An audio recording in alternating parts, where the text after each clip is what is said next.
Welcome to episode 16 of MMA with Pepe and Dab. We are your hosts. I am Dab Hatter along with my lovely co-host, Pepe from Mexico. How you doing today, Pep? Hey, doing very good. Orale.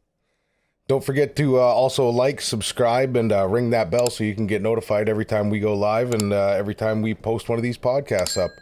A lot going on in the world of MMA today, or every day, it seems. We, of course, had an event this weekend. It was a pretty good event. The judging was questionable, to say the least, in my opinion. We had some pretty dominant performances. A lot of names on the card who I think were favorites and won, and a main event that didn't necessarily go the way I was hoping. But we'll get into all that and more. Starting the night off with Diana Belbita versus Hannah Goldy. Unanimous decision for Diana Belbita. Hannah Goldy was just, you can tell by the score, 30-27 across the board. She didn't even look like she belonged in there. The problem in there is that sometimes if you get into the cards in that early, we see fighters that we believe that are not there. I don't know if they're starstruck, if they are getting just nervous while we're in there, but yeah, that happens sometimes, and it reflects on the scores. Diana just ran right over Hannah. Good win for her. And then another dominant performance put on by Sijara Eubanks versus Elise Reed. Elise Reed's first fight in the UFC. I know they were pumping her up at the beginning because she's a captain in the reserves and stuff like that. So they were really pumping her out. But you could see Sijara come out dominant, focused, ready to go. Weight cutting been a problem for her in the past. This time she said she's totally changed up her whole life and the whole way she trains. And so she was able to come in there in a lot better shape, it seemed. That women flyweight is going to become interesting with Eubanks upcoming or climbing up the ranks and seeing a potential upcoming fight for her. She just totally destroyed Elise Reed. She looks like a definite contender. You know what I mean? Obviously, you're not going to push her right to the top right away. She's got a lot to prove, but I don't know. They're just that. It's almost like you can see. You know what I mean? That determination and fire in somebody. And if that continues throughout the continuation of her career, I think she's going to really be making waves in that division for sure.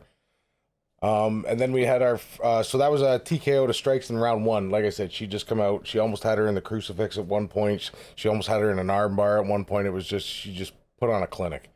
And then moving on to the next fight, Julio Arce versus Andrea Ewell. I know Ewell was the favorite going into this fight, I do believe. But Julio Arce just proved too much the TKO punches in round two.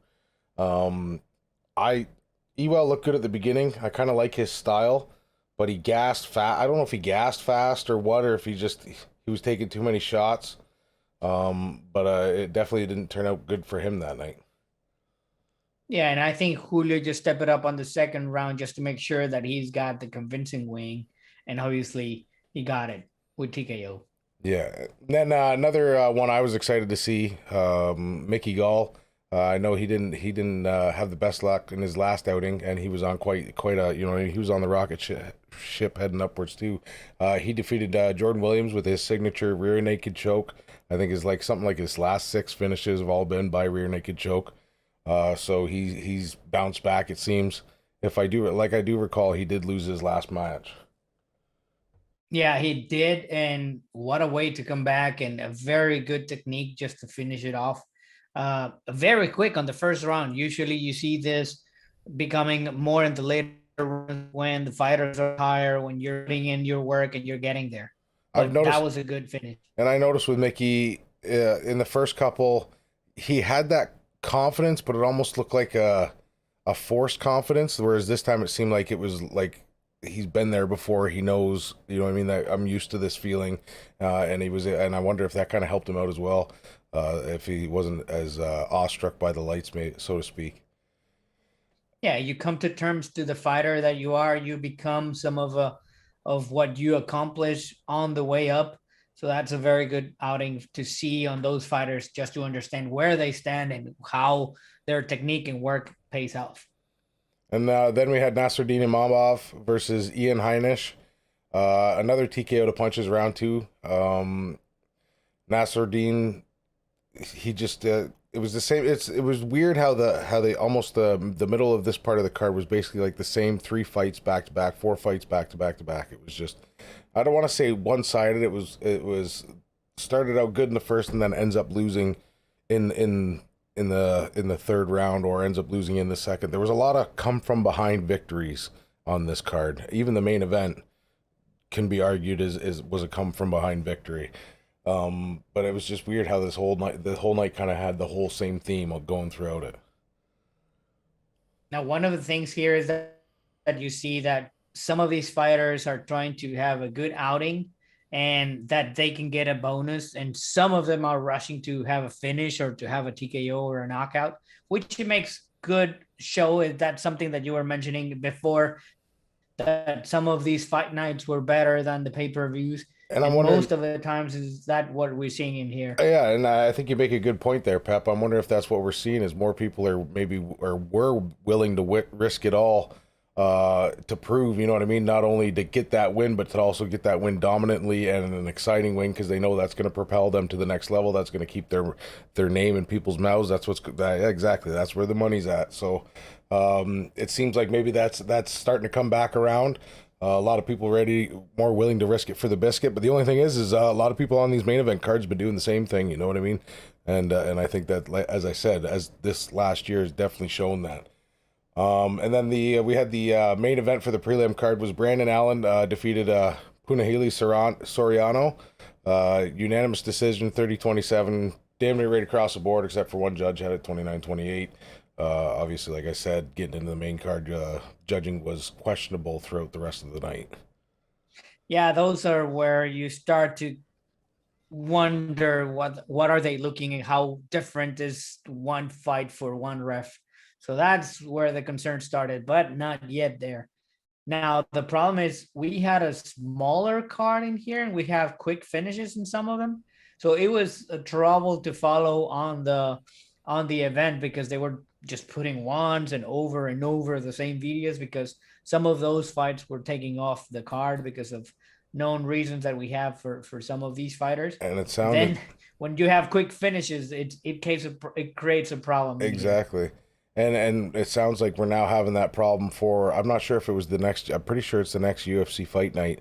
I had just not that long ago got a quick tweet about it, or a ESPN notification saying that basically they damn near had to reschedule the whole card because of our friend Rona there. But that was the end of that night. Then we good fight to open the night off. Adrian Yanez and Randy Costa, our friend and informant there, likes to think that this should have been the fight of the night. I tend to disagree. I thought the girls had it, but it was a great fight nonetheless. Another instance where Yanez looked like he might have been losing it in the first, and then come around in the second and finish it to TKO punches in the second. Very good exchanges on the first round, leg kicks and keeping the distance. Very similar styles, we might say. Similar frames on these fighters, a little bit of disadvantage on the height, but it was very interesting from the start. Now, that got the performance of the night for Yanez, so that was a very good comeback for him. That's money in the bank for him as well, so it's good for him that he came back and finished strong. And that's what I told our friend there from the western side of the United States, that I believe that maybe it wasn't performance of the night, but I don't know if I'd call it fight of the night, because in my opinion, the fight of the night, well, some will say it was the main event, which I could definitely see that because they put in a good fight, but also one that I thought was Maycee Barber, who controversially defeated Miranda Maverick. I think this one was pretty cut and dry. I think Miranda definitely won the first 2 rounds. Maycee made argument for the third round. I think she probably won the third round. It come down to the second. And in the second, you had Maverick controlling the first half of that round. Maycee got a takedown in the middle, and then it ended with Maverick in dominant position and being the aggressor. So in my eyes, she won the second round too, pretty convincingly. But the judges gave it to Maycee Barber. And I'm not the only one with this thought, Pep. I don't either. I don't know how the judges start counting if you're just going for a takedown and doing nothing, controlling a fighter but not doing anything with it, not even an attempt to be finishing it. So to me, it was like, okay, 2-1 to Maverick, to my eyes as well. And in the end, I did not see it that way. The same thing happens whenever you're finishing the championship rounds or the later rounds, and probably you see better that Barber was coming back, but still, to me, was not the right call. And this was the first time, well, I don't want to say the first time, but the first time that I can remember is we actually heard this conversation going on amongst the commentators. I got a feeling that they're not supposed to talk about the rules too much because they may not be educated well enough. But they were actually, Dom Cruz was talking about what is actually considered a takedown and when a takedown should be counted or is counted. I'm not sure if all that was fact or not, but he had basically said they got to bring him down to the knees and whatnot like that. And then improve position. I'm not 100% sure what he had said totally, but it's the first time where you really kind of gotta, okay, what is it the judges are looking for? But I like I said, I'm not a judge, but it was pretty obvious to me that Maverick had won that fight. She dominated the first round. That could have even been a 10-8 round, the first round. And then the second round was questionable, maybe a sliver. I think she easily had that round too, and then Barber made an excuse for the third round, and I think it just come down to it was like the roller coaster of emotion I think those judges were on, and Macy finished strong, and that's kind of was the lasting impression in those judges' mind. Is the only way I could see them going with that decision, in my opinion. But I do agree with Dom on trying to explain and educate us all, and And with he should be. education and making sure that we understand what it's being judged and how.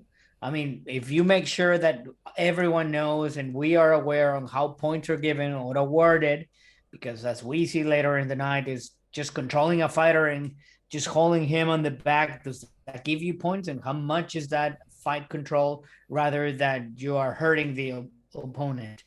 And to me, it's better whenever you educate, is whenever you have those voices that can lead you towards that conversation of, okay, this is why it was scored this way.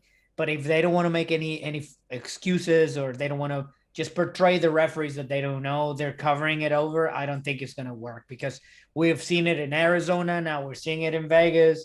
They say that it was Arizona commissioners and referees. Now we are in their backyard. It's always been a problem in Vegas. It's been a problem in California, and it's been a problem in Florida even. Anywhere they fight, they have these problems.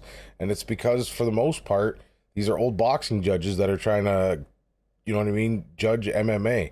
Why we don't have more retired fighters either applying for the commission or somehow trying to get into these commissions, if they're not letting them in, if there's people like I have no idea about any of this, but you would think it would be, you know what I mean, a credible job for all these retired fighters to go in and start being the ones that are judging these fighters. You know what I mean? They understand the art, rather than a lot of these boxing judges are kind of like a one-dimensional judge here, trying to fake it for the rest of them. Now I realize that MMA has become more popular and they've educated themselves more, but I still don't think they could judge as good or better than an ex-MMA fighter, in my opinion. Now the other question in there is, how many MMA fighters would like to go on that being your career after you're done? And these are a lot of questions that, like I said, I don't have the answers to, but I'd be curious to find out, like, how many judges or how many ex-fighters have tried to become a judge, have tried to join these commissions? Have there been people that, like I said, tried to join the commissions and basically haven't been allowed in for some reason or another? Is it some private club that they're, you know what I mean, all holding control of? And then obviously some will say, is it some private club that people own and can pay for betting rights and whatnot like that? There's so many rabbit holes you can go down, but it always surprised me, like guys like Big John McCarthy. Like, I understand that obviously he's not a judge right now because he's commentating, he does other things in the sport, but why wouldn't a guy who created the rules for the judging train the judges? You know what I mean? Be a judge. It's just, it's all kinds of stuff that I don't really understand. I just think it'd be the answer to avoiding shit like this. And it seems like once every couple fights, we're always bitching about the judges. And it's not, I understand close ones, but a lot of the time we're bitching about far margins. You know what I mean? So judges fucked up large. And I don't understand how it continues to happen. Yeah, two judges call it very close and the other call is very far apart. And then in this one, you see it clear for one fighter, and then the other one goes just turned around. To me, I don't understand, and I don't know if there's an education or a cross training among as well the other MMA companies, because there are rules that are set different for each of the companies and what's allowed and what's not. I mean, we have seen it. Is he down? Does he have two hands and one knee? So you can. And that's just within the UFC. That's within the UFC. It depends on where they are as to what rules they're going to use.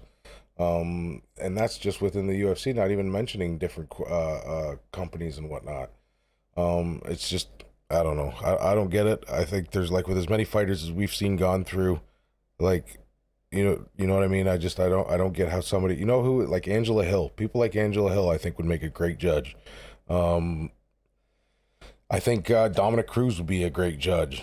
There's millions of them that you could think of that you would think would be a great judge. And, like, I don't know why it is. I don't know how much involvement Big John's got and all that, but if it's not enough, maybe it needs to be more, because like I said, it was basically him and a group of people that come out with the original rules for UFC. So I don't know. I don't get it.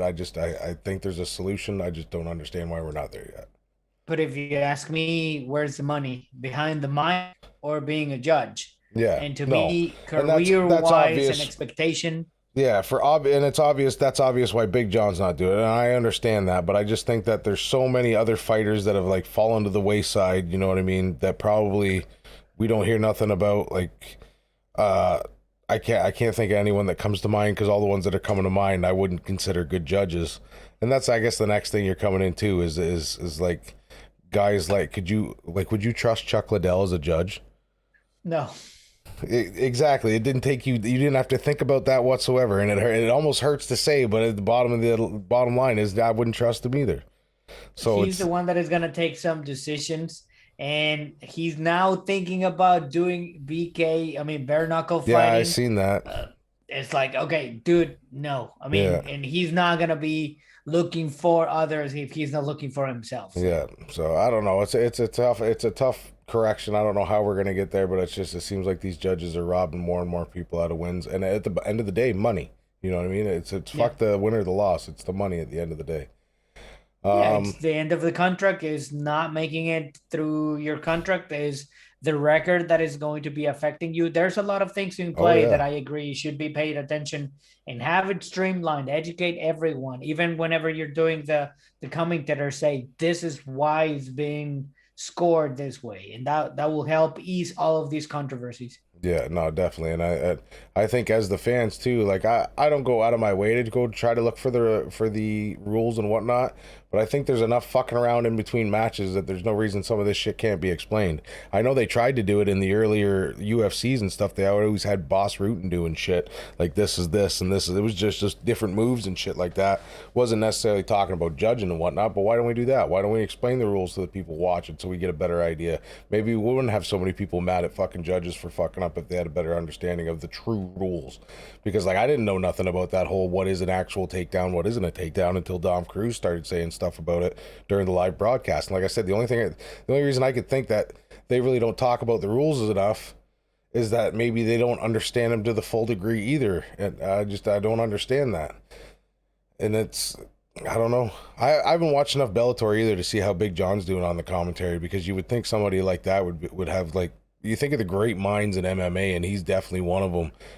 His insight to watching a fight and a breakdown, I'm sure, is wonderful, and that's obviously why he's doing it. He's doing very good. I've watched a couple of the past events. It's pure understanding how he sees it from the perspective of a referee. Yeah. What's been happening and what's the situation and what might be the outcome and what they're looking. Yeah. The post-fight interviews are okay. I mean, there's nothing outstanding, but during the fights is very interesting. Yeah, and I think there more could be done to maybe educate the fans during these shows. We don't need 1,000 vignettes of the main event. I think they're doing enough. But we'll get on to the next part of the card. It was Darren Elkins with a TKO punch win. So that was pretty much the theme. It was either it was TKO punches in the second round. Went a long way. They had quite a few fights finished this way, but Darren Elkins able to finish Darren Elkins versus Derek Minor, able to finish him in the second round. Another good fight. Good win for Darren Elkins. Yeah, in the first round it was very weird because Minor was on top of Elkins the whole time. He tried for a guillotine. He was doing a very good ground and pound, and he was dominating that fight. But on the second round, he tried for the guillotine again, but I think he held to it too long. Burn his arms He had out. to let go, and that's where the fight turned to my eyes because Elkin just turned and arm triangle for a bit with him, but then he was just over. He just broke another fighter, as they'd say. It's interesting how DC says that he did it again. He broke another fighter. It's like, okay, let me stop all of the punches with my face, Basically. being hurt and hit, and then the other person was gassed. I don't know if this is the constant that he does. He was badly damaged on the first round, but he turned it around quickly on the second. And I think that's what we're seeing a lot more in recent fights. Yeah, it happened in the Conor fight, but I don't think it really determined anything other than a shitty position for Conor. But we're seeing a lot of guys burning their arms out and burning their energy out, trying to hold on to a guillotine that they're, nowhere near going to lock in. But that's on them, right? That's that professional mentality to know when to let go, to know when to not use that energy, to think about how long you've got in the ring. You're not always trying to go for the finish, and this is the result sometime. But Yeah, Minor got in the guillotine very easy in the first round, so I think he was confident saying, "Hey, I can do it again, and I have it." But it turned around, and he was in top, and Elkins just finished him. and then my thought, I thought, you know what, I forgot about this fight when I had said the girls should have got fight of the night. This one definitely should have been fight of the night or performance of the night. If they're gonna give a performance of the night to that guy to Chris Moutinho or whatever there for being Sugar Sean's punching bag, Raul Pavia should have definitely got performance of the night as well, because I swear to God that guy got knocked out 5 times in the first round, but didn't go out totally. You could tell he was out. It was an insane fight, and just an absolute war back and forth. They beat the ever living hell out of each other. I thought it was going to be a draw. Oh, your mic can't hear you. Yeah, sorry, you were correct because that fight was the fight of the night. It Was that the fight of the night? And yeah, and both fighters got the bonus for performance in the night, so they got a big bag for both of them. That was the fight of the night, and yes, it was a back and forth. It was interesting. It was very exciting. On the first round, he rocked Pavia. Phillips rocked Pavia in the first round. Wild strikes and shots all over the place, weird angles. I think I even But sent a Pavia tweet was out. almost gone by the end of round one. Yeah, I think I even sent a tweet out that I was like, they've knocked this guy out 5 times in the first round. And I just couldn't believe what I was seeing. I was like, oh, because each one you thought was like the finishing shot, and it wasn't. This guy's still standing and fighting back. Credits to that ref, actually, for not stopping that, seeing that he was intelligent. Because he was. It's not like he ever stopped intelligently blocking or nothing like that. He got rocked, was out for seconds, and then got back up. So shout out to that ref for not stopping a good fight too early. And congratulations to Pavia for being just a fucking machine. And obviously too for Kyler Phillips for putting on a great fight. It was definitely earned a fight of the night bonus. I think it was an amazing fight to watch. It was very good. Second run was interesting because Pavia started using his jab a lot. The jab was splitting that guard, and then he used the jab just to go with a second or a kick or a body shot. So it was just a clinic from round 2, and he took it over. And it's good to see him win too. If you know any of the background story about what's gone on in his life, some tragedy has come upon him, and it's good to see him coming back from that. I believe it was his wife died, was murdered, I do believe. So it's or on a motorcycle accident. So, but it's good to see him rebound from that and come back and have an absolute war with Kyler Phillips. One of the best fights that we've seen this year, I think. A lot of big bombs, a lot of lights out, but coming back right away. Good fight all the way around. And then we get to the main event. I had mixed emotions. I still have mixed emotions. I had bet our friend from the West Coast that TJ was going to win in hopes that me betting on TJ, it was a gentleman's bet, no money, that TJ would lose. I knew damn well I should have put money on it, because if I'd have put money on it, TJ would have lost. My opinion, I think TJ lost anyway. I realized I got some previous hate towards the guy, and that might cloud my judgment some. I'm man enough to admit that. But in my opinion, I think Corey Sandhagen won that fight. We are the same, and I am man enough for, well, just a man tall enough to mention that I do have some beef against a cheater guy that was using PEDs to get an advantage on the sport that is very dangerous to do so.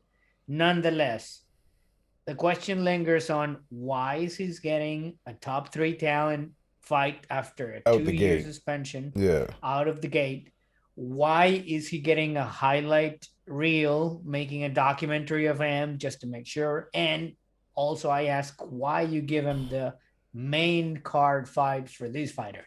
Anywho, questions aside to all of what took him there, I do agree that I saw the fight differently. He has a chin.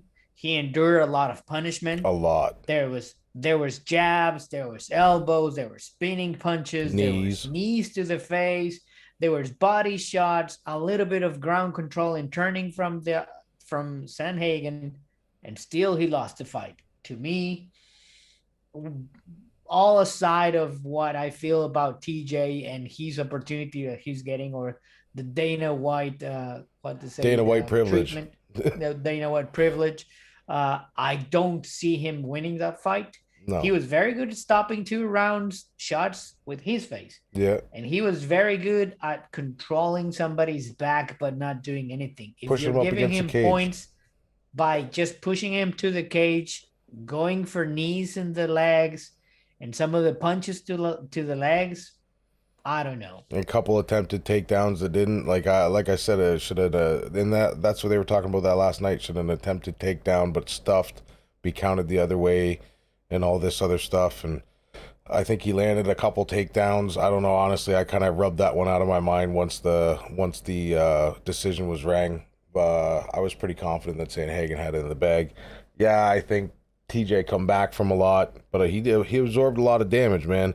And when you look at the two of them at the end of the fight, it's pretty apparent who looked like they won the fight, if you ask me, in my opinion. And I don't think it's just that only. I just think that's one of many reasons why I think Sandhagen won the fight. Yeah, you can see on round 1, Sandhagen had him on a weird triangle with his legs on the head. Yeah. He was almost choking him. That was a turn that Sandhagen did on the takedown. He tried the armbar twice. He tried the armbar twice, basically, and transitioned into the triangle and finally got the triangle locked in. And then he got an ankle as well. He had an ankle lock in there, and I thought he was going to be hurt from that.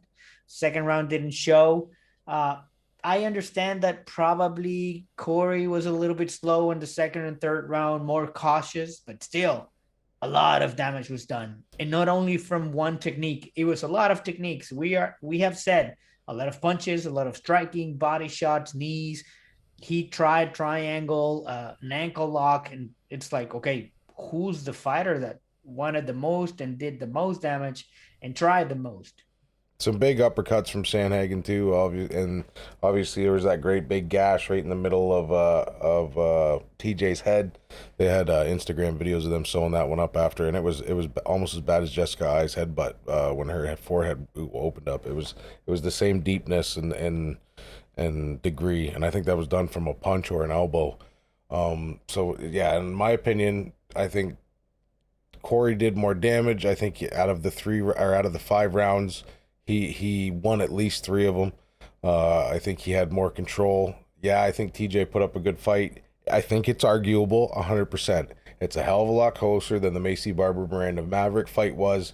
But when you get that, not 3 fights ago, and that leaving the sour taste in your mouth, and then it comes to this, and this happens again, it's really easy to go, okay, well, it's the judges fucked up. Corey should have won that fight. And again, we're not the only ones that are thinking this. This fight's been a huge contention and argument amongst people. And like I said, maybe these people have the same outlook that we do and don't think too highly of TJ right now, and rightfully so.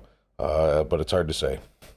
Yeah, my controversy as well was with our West Coast insider, Guillermo, that he was saying, well, you're not counting out the late punch that Corey had. And And Herb Dean said it. I mean, the punch was on its way already before the bell rang. Yeah. The bell rang and he got hit. But still, if you have a point deduction in there, I don't think that will decide an entire fight. It No. was too close, uh, rather than far.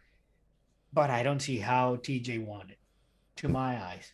No, so I don't get it, but it was a good card nonetheless. I was impressed with a lot of fights, a lot of decisions were made, divisions were shook up a lot. We had a lot of women's fight. I think they're running through the women's division right now, just kind of realigning things because, of course, we got Amanda's fight coming up next pay-per-view, and we got Valentina fighting the month after that. So a lot going on in the women's divisions. A lot's been decided, and there's a lot more coming up that I'm excited to see.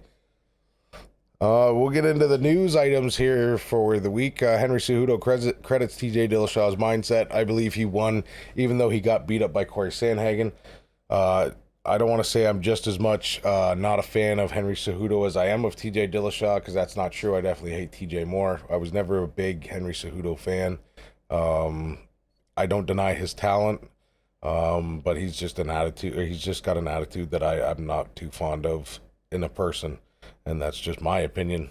So I can definitely see why somebody like this would come out and make a statement like this. Yeah, and it's a little bit of opposites. He won, but he got beat up. It's like it doesn't make sense. It's almost like a tongue-in-cheek reference. It's hard to tell what he's really trying to say. Yeah, and once again, Henry Cejudo, just if he's on the spotlight and he's been mentioned, he's gonna be doing this type of commentary. Oh yeah, for sure. And he is one retired champ that I believe is going to be back. I think his whole thing was he retired the champ to try to say that he retired the champ, so that way he can cash in on a return fight and make it exciting in a division that otherwise people they just don't watch it. You know what I mean? It's Dana said it for years that division has never, you know what I mean, sold tickets. This is a hell of a way to WWE it, and the big return of the champ if we get a current champ that goes on a run. And looks like we might have one. Who knows? He might be beefing up his comeback. And then Francis Ngannou. Wow, I can't believe I almost screwed his name up. He's frustrated over judges scoring. He's another man that I would respect the opinion of. I'd respect anything he does, Francis. He could do whatever he wanted. Something needs to be done from these athletes getting robbed, which he's 100% right. I had said it before. We're not only talking about a record here, we're talking about the livelihood of these people. This is their job. This is what decides what happens with their futures. And when you leave it in the hands of the judges, yeah, I understand that's why you got to finish fights, but sometimes it doesn't always happen. And the whole purpose of these fucking judges are to rely on a professional opinion to decide these fights, and they keep fucking up. So, like I said, we've discussed this before. Don't really know what the answer is, but hopefully we'll be able to figure something out someday. And strong words from the champion that it's saying robbed, like they're taking away money, and that's what he was mentioning, similar to what we were discussing earlier. These guys are being affected by their record, the loss that they have to go back with it, the frustration about it, and half of the money that they should have made.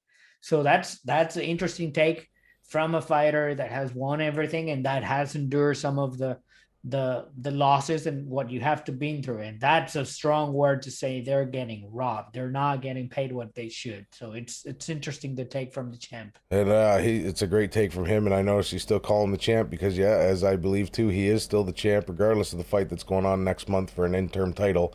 A bunch of bullshit that all went down there with that whole thing between Dana and Francis and Derek Lewis. I know damn well the only reason they made the interim titles so they could get Cyril Gane to fight faster, to make Derek Lewis fight in his hometown, sell it in his hometown, and get it done to be able to make money on that date. I give Francis no blame for what he did, the traveling that he done. You look at the previous champ, Stipe Miocic, fought on his own, you know what I mean, on his own whenever he wanted to. They never took the belt away from him. Not taking anything away from Stipe, that's when he wanted to fight. But what they're doing to Francis right now, not a big fan of, and it all boils down to money at the end of the day. And you obviously all know my opinion on Dana White and the way he treats his fighters. But we'll move on. Stipe Miocic, speaking of him, he's not too thrilled about the UFC's heavyweight logjam. Says that he shouldn't have to be waiting to get a shot. He made some good points. He had a podcast with Logan Paul or Jake Paul. one of the Paul brothers anyway, and he was basically saying, yeah, they don't like me or you. They hate both of us. He says, I don't understand why I didn't get an instant rematch. I was the longest running UFC champion. He talked about Correct. how DC got automatic rematches, which he did, and other heavyweights who've got automatic rematches. Kind of feels like he got ripped off by not getting a direct shot back with Francis, and I could see why he would feel that way. I think a lot of people question whether Stipe would even come back. We don't know what goes on behind closed doors, but it's kind of funny to see Stipe throwing shots over across the fence. I definitely think he should get a return fight, and maybe now that Derek Lewis is fighting, they'll probably try to get Stipe to fight the winner of that fight, or who knows what goes on moving forward. Stipe's also talking about maybe he should go look elsewhere for I think ONE FC put a post and Stipe put a little thinking emoji as to maybe he's thinking about moving on. But I can see where he's coming from. Yeah, it's completely understandable. That's precisely what he's talking about, of waiting. Why should I wait for Derek Lewis and Cyril? Why should I fight any of them? And I shouldn't take one of the direct shots. The concern that I have is that this is the first time that Stipe talks about his interest and his willingness to be just back quickly, because sometime he was spending time with his family. Now it's out there and he wants a title rematch again. So that would be a very interesting shot, but still there is a waiting line for that heavyweight division. There's an interim championship in the middle that it's invented for the reasons that we all understand that you mentioned.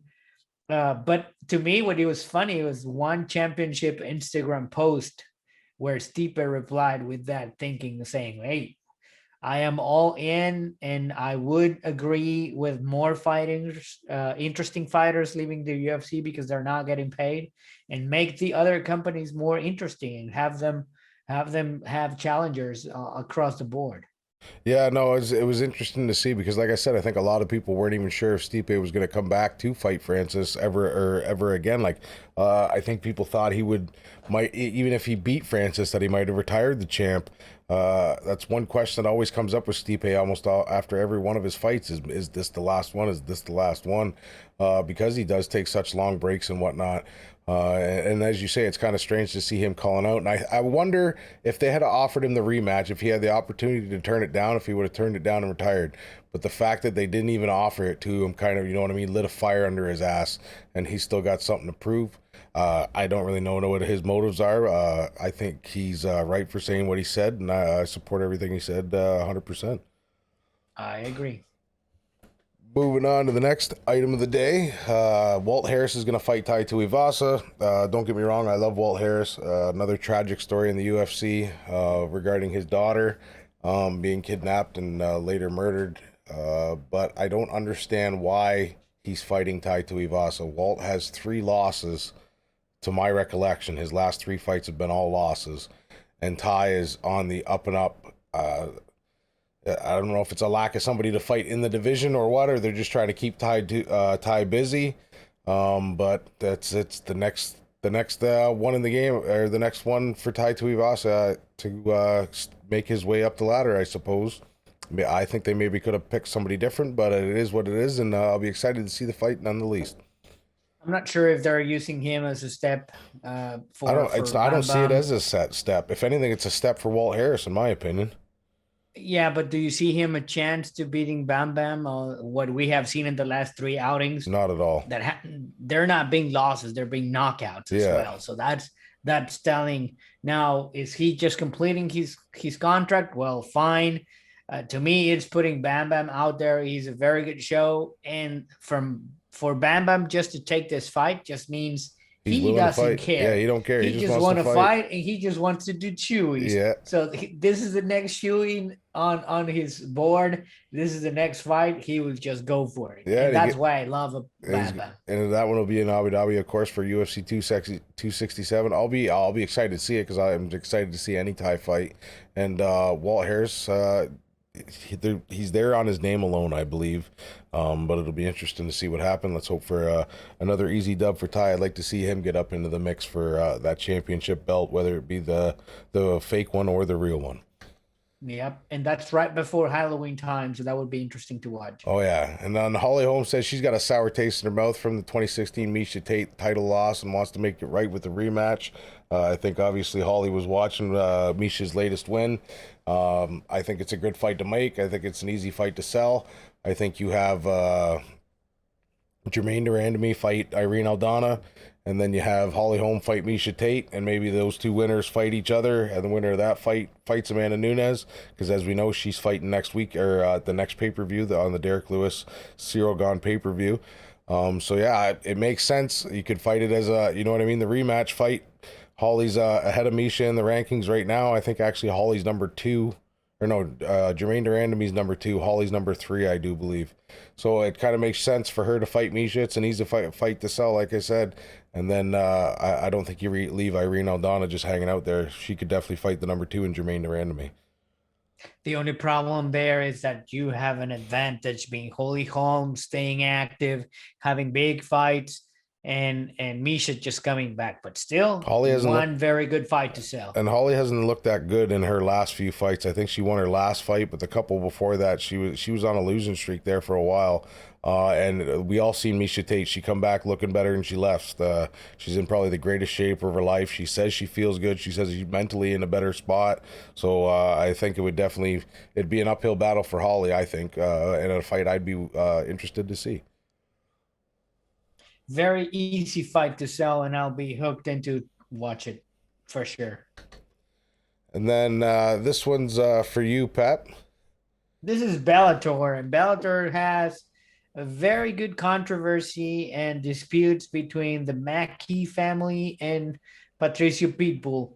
So Patricio Pitbull is going to go and fight to AJ Mackey, and it's going to be interesting because there's a height differential, and we can see it in the pictures between Pitbull and Mackey, but Pitbull is just that. It's a beast. It's going to be interesting, and the best part of this is that these guys don't like each other, and they don't like each other from even Mackey's father that had been mouthing, and he was a fighter, but still they don't like each other. It's going to be interesting when family is involved and people have bad blood. They all did what it accordingly had to happen in Bellator because it's elimination and there's like a bracket and they face beating all of their opponents. So this is the match to be watched. So it's gonna be interesting. I love people probably moving over to another company and make it more interesting on that same division. But this is gonna be a good one to watch and call. I've watched a lot of more Bellator in the past because it was on in Canada. We get it through the Zone, but I think the rights have all changed now, and it's a little bit harder for me to find. I'm definitely going to try to make an effort to watch more matches. They're getting more and more talent. Yeah, I realize a lot of it's older talent from the UFC, but a lot of it is they're starting to get into younger talent that maybe couldn't hack it in the UFC or making a name for themselves. Well, Roy McDonald was, you know what I mean? He was on one of the biggest rising stars in the UFC when he chose to leave. So they definitely got a pretty good roster within there, and I'll have to make more of an effort to see what's going on. After all, we are a whole MMA podcast, so it'll be definitely a goal of mine to watch more of their stuff. Don't miss it on Saturday. It's going to be the featherweight Grand Prix title fight, and it's going to be for the championship as well. So it's going to be interesting. Definitely have to tune into that. And then Joe Rogan's explaining why he interviewed Conor McGregor after UFC 264. Joe, who is most notably said time and time again that he doesn't like interviewing the losing fighter, especially if they've been knocked out. Obviously, Conor not getting knocked out, breaking his tibia there. And then Joe sitting down and talking to him, which has since been turned into a meme and blown up the internet, and allowed for Joe to share some questionable images of fan-made photoshopped art. We've actually got a few that we'll show here in a couple of minutes. But yeah, he went on to explain why he took the time to interview Conor McGregor. I don't think he really needed to, because anybody that watched the fight could see Conor screaming at him to get down there and talk to him. So I don't see why he had to explain himself. And that's what he said. He just repeated what Conor was doing. He's like, come on over that. Let's have a podcast. Let's have a conversation. Yeah. So we know Conor, he likes the spotlight. He wants to sell the next fight. He probably was doing it. And that's what he got. I mean, he wanted the mic. He didn't want an interview from Joe. He just wanted the mic, and that's why he took it right from Joe, and then was sitting there talking in it. So it's no surprise why he interviewed Conor after the fight. So I don't see what the word is. But then we got definitely into some of the pictures. I hope you have the good one. Well, that's just amazing. Yeah, that's in the middle of the action. And the write up is even better. What it says? Oh, it's good. It says, Jesus, that was one hell of a performance. We saw you drop 3 times in the opening round, but after a huge display of heart. And then it goes on to talk about how he got caught in the crucifix. And he goes, how do you think you're going to be able to walk on water with these holes in your feet in the next fight and all this stuff? Quite the road up. And that was from Joe, obviously being a comedian and obviously having questions about religion and the Catholic Church and all that other stuff going forward. He had other questions. Shout out to all of the Mexican people that we have lost during this episode. So, but yeah, he went out there and he had one with the Twin Towers. He had one with the monk at Tibet. And it's all him sitting down doing the Connor interview with all these different things. If you can see the comedy in it, then I think that's all Joe's trying to do. But poke that little bit of fun of some of the groups that he loves to get into confrontations with. But nonetheless, that is now becoming a meme. My favorite was Little Joe been standing just next to Connor and the top. I mean, I'm not the one to make joke of short people because of what you know, but man, that was funny being him on the sides, just standing tall. And then of course, because we report on all things MMA, somehow Rachel Ostovich and Paige Van Zandt got the fight of the night for the bare knuckle 19 fight. It was an ugly looking fight. Paige lost again. I think Paige is only fighting. Is this bare knuckle or is this the OnlyFans? Yeah, OnlyFans fight well, night. no, never mind. It's not an OnlyFans. Yeah, she's got her own website. And why she continues to fight, I think she only continues to fight just because that way she can say she's a fighter and they keep training and give her the excuse. And hey, no hate towards her for doing it. But when you keep losing, you got to start asking yourself, is maybe I shouldn't be continuing to go out there and do it, and what future do I have here? That's just my opinion. I'm not a fighter. I don't train like a fighter, nor do I ever claim to be one. But yeah, she got her ass kicked, to say the least. Now, she had beat Rachel in the UFC, and that's kind of what they were selling the fight as this. But I don't know. Yeah, I don't know if it was the 3 broken arms that Paige has had or what, but she has not been the same fighter in quite some time. As people say that know about the sport, if you're not in it at all 100%, you shouldn't be in it because it's too dangerous. It's not that you're playing a sport, you're just fighting for your life. And sometimes and bare knuckle fighting, it's just raw, very I mean, I saw the early matches, it was terrible at the beginning. I saw a lot of YouTube stars and whatevs, a bunch of. Was that the one where the fan jumped in the ring?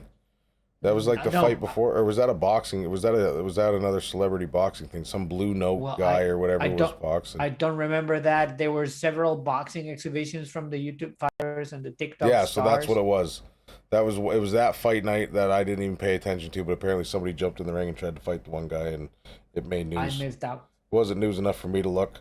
And then we got more boxing news. Oscar De La Hoya and Vitor Belfort face off for the first time. I don't know what to think about this fight. Do they got to weigh in? Probably not.